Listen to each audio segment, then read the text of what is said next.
Joining me now with a reaction, former State Department spokesperson and Tennessee congressional candidate Morgan Ortagus. Morgan, was I exaggerating? Bit unfair there? What do you think? No, it's always hard to come on after your monologue, Steve, because I agree with everything you're saying, and I think, well, what am I going to say now?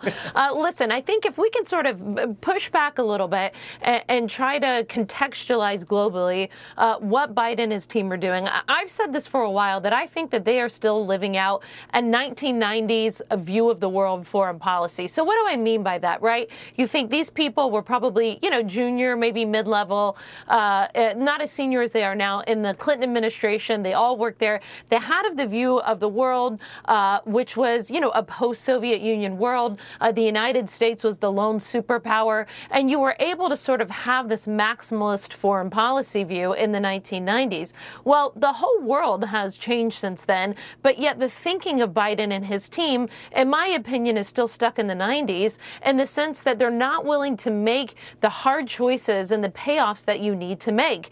The bottom line is that we now have a China that is not rising, has risen, right? That they're spending way more. Their defense spending is dwarfing ours.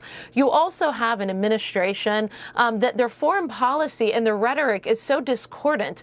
On one hand, you have these off-the-cuff remarks that you talked about of President Biden saying, essentially calling for regime change in Russia, while on the other hand, his FY22 budget for the DoD was about, with inflation, was about a 5% cut. And whatever he will submit for the next fiscal year, which will come out soon, will at a minimum maybe make pace with inflation. So Biden has really learned the wrong lesson, because he talks very big, very boldly, very loudly. Everything is a communications exercise for this administration.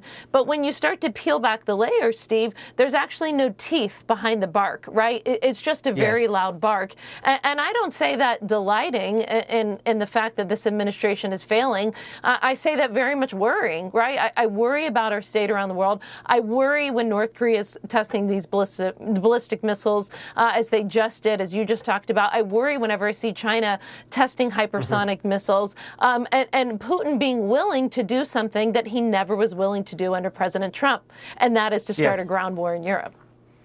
And look, I just want to get your reaction in the sort of minute or so we have left on this point about alliances, because they really push this, and I think the press have just bought it just because they say, oh, he's rebuilding our alliances. But in two respects, like in the sense of the immediate conflict, it's just not true. First of all, with the Middle East, I mean, all those allies, those close relationships that Trump rebuilt, they're all kind of running for the hills now. They're actually siding with China. They're not supporting what Biden's doing. Even within NATO, he hasn't actually brought NATO together, because you can see there's a sort of split within NATO. The more eastern countries want much more aggressive action to help Ukraine, and the other NATO members further away, they're really hesitant. Biden hasn't bridged that gap. He hasn't brought them together.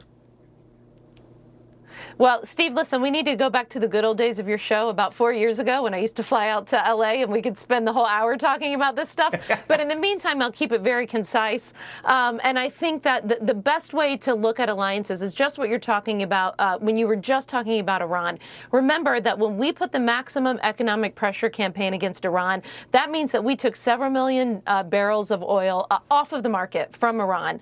And when we did that, everyone said to us, oh, the price of oil, gas is going to shoot through the roof. Well, it didn't, because of what you just talked about. We reinvigorated that alliance, that relationship with Saudi Arabia, and with many other countries, by the way, so that we had two goals. One is, when we said no one's buying Iranian oil anymore, it was very different from just a few weeks ago when Biden said no one is buying Russian oil, right? When we said we weren't doing that anymore, well, the Chinese and the Indians and whomever just came in and bought those barrels from us. When we took Iranian oil off the market, we had such a solid relationship with our allies, and with, even China and Russia at the UN Security Council, where we could say, no one's buying this. And we were able to do that and to get our friends and allies to pump more, also because we produced more at home. We incentivized the oil and gas industry to take care of our own domestic consumption and needs. So what you're talking about, as it relates to Russia, you can deliver the knockout punch, but this administration just isn't willing to do it, because they want the JCPOA,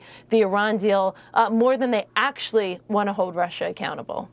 Exactly. There you are. We didn't need an hour, Morgan. You're so concise. You got it all in. Brilliant information. Because you were there. You saw it from the inside, and we really appreciate your insights. Great to see you, Morgan. Thank you.